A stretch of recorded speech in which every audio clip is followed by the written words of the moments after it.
estaremos detallando unos cuantos conceptos sobre el ciclo ovárico, ovulación, el transporte del ovocito, cuerpos blancos y cuerpo amarillo.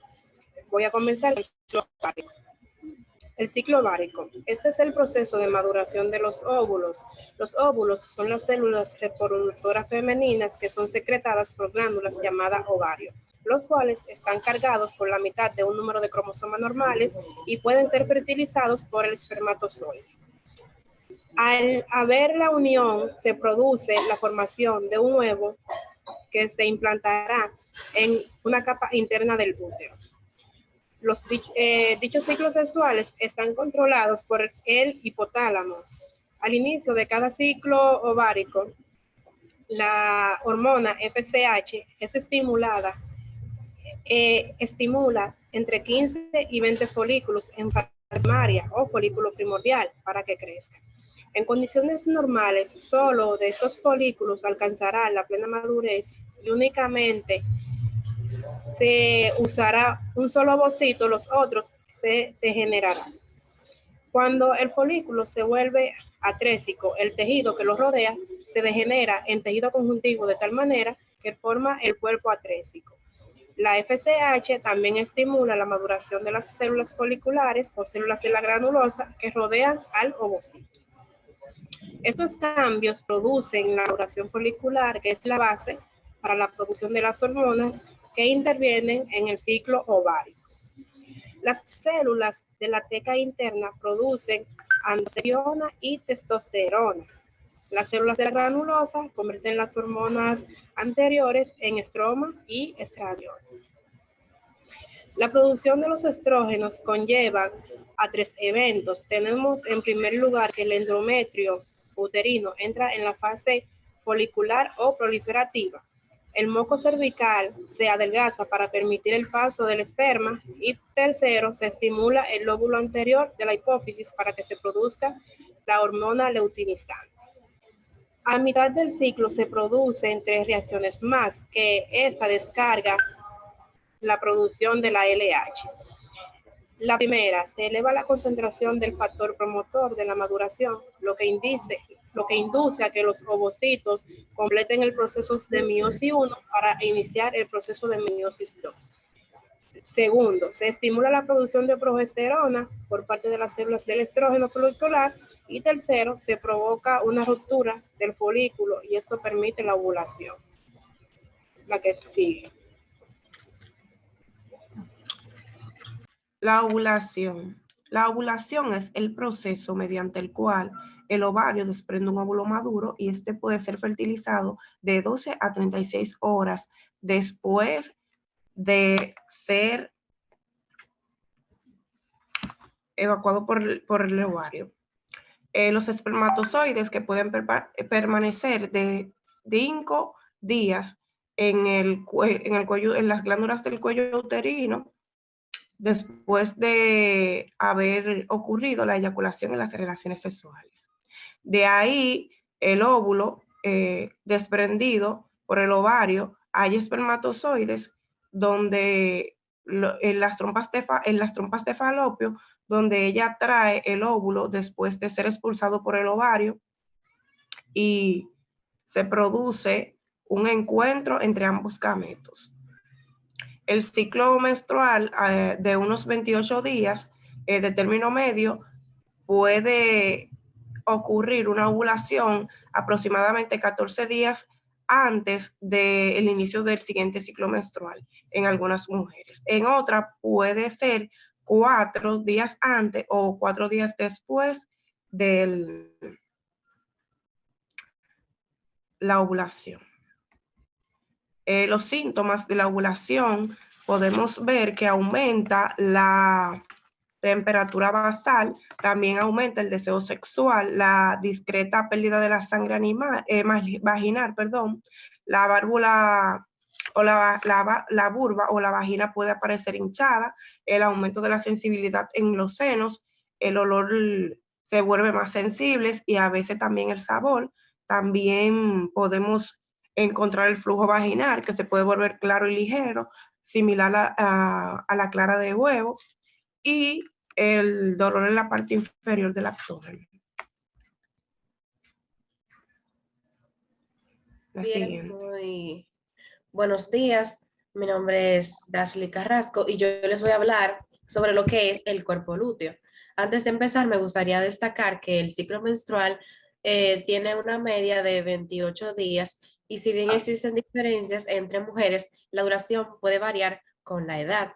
Este ciclo también se divide en varias fases que incluyen lo que es el sangrado o menstruación, seguida de la fase folicular en la que se desarrolla el futuro óvulo y finalmente lo que es el cuerpo lúteo que antecede al nuevo sangrado o a la menstruación.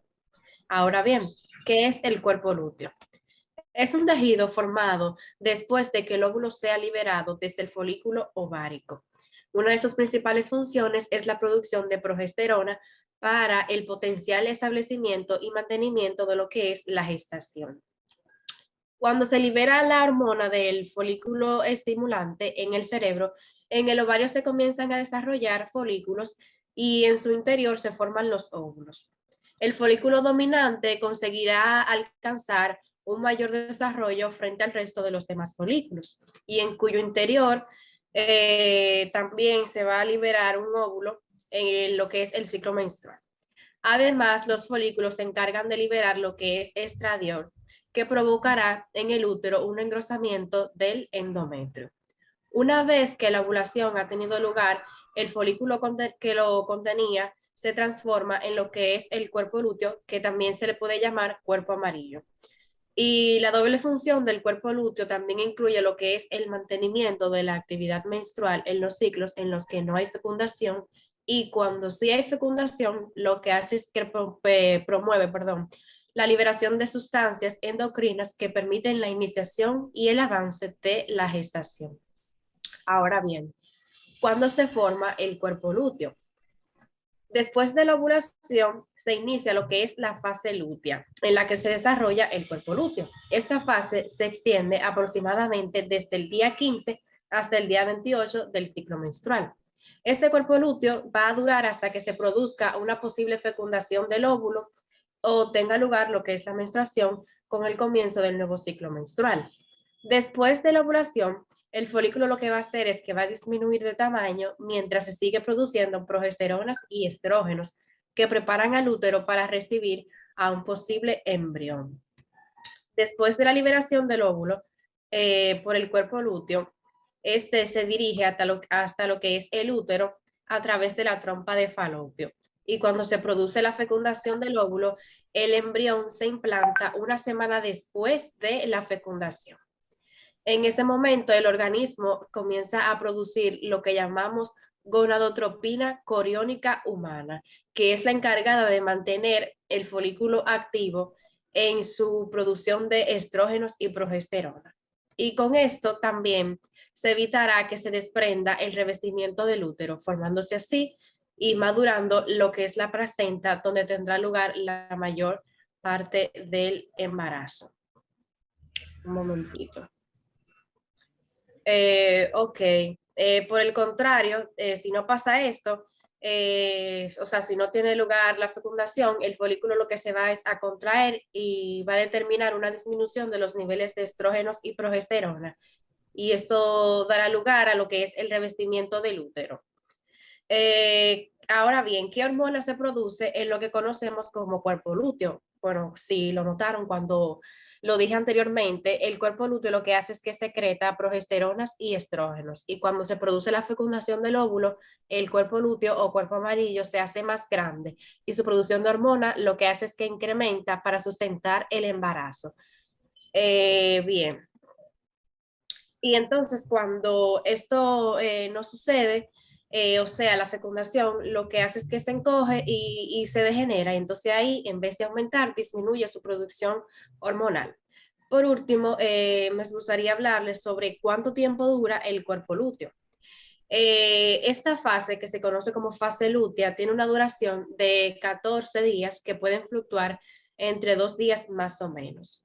Después de la ovulación, la estructura folicular que queda en el ovario se convierte en el cuerpo lúteo y asume su función de glándula liberadora de hormonas. La vida de este cuerpo lúteo lo que hace es que se degenera a los 14 días y hace que se determine el final del ciclo menstrual. Entonces, de este modo, al final de la fase lútea, los niveles de progesterona y estrógeno lo que hacen es que disminuyen.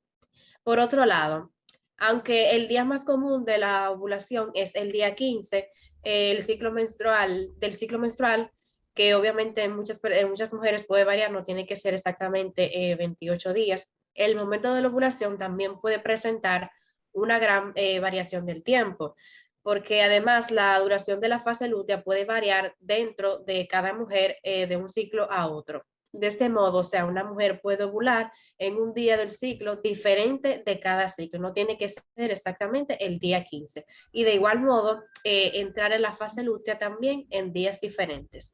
Esto fue todo de mi parte, puede continuar la compañera.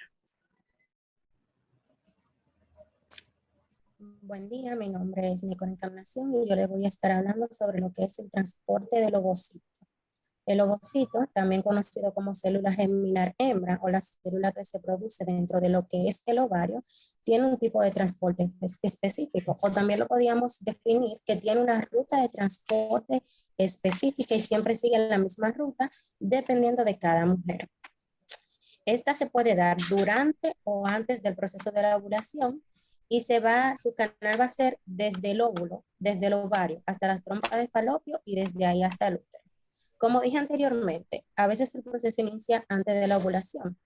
Este está dado a partir del momento en que las fibrinas que están en la trompa de falopio realizan una forma de barrido en lo que es el ovario, desprendiendo el ovocito de este.